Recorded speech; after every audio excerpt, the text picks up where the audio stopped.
aquela saudação muito parecida com a saudação nazista.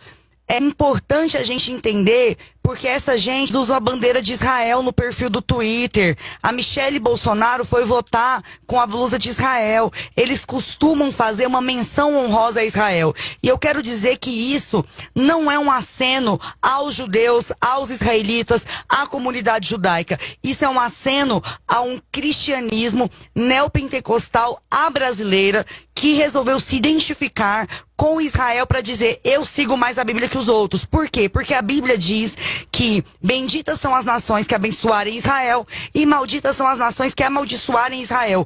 Dentro de um contexto de Velho Testamento em que o povo de Israel era a nação eleita. O que aconteceu no Novo Testamento? O povo de Israel negou a Jesus, Jesus veio e instalou a sua igreja. Quem levou Jesus à cruz, na verdade, foram os judeus religiosos do seu tempo. Mas os apóstolos, e aí especialmente o apóstolo Paulo, ele dedicou todo o seu ministério justamente a dizer para os convertidos em Cristo que eles não precisavam mais guardar as ordenanças do judaísmo. Porque antes de Paulo se converter ao cristianismo, ele era um guardião da lei judaica. Ele perseguia cristãos, porque ele dizia que cristãos eram inimigos da lei mosaica, que cristãos eram inimigos das tradições de Israel. Ele perseguia e matava cristãos, até que no momento de Epifania, Jesus aparece para ele e diz, Saulo, Saulo, por que me persegues? E muda o nome dele para Paulo. E finalizando, ele diz ali na carta dele aos Colossenses, falando para a igreja,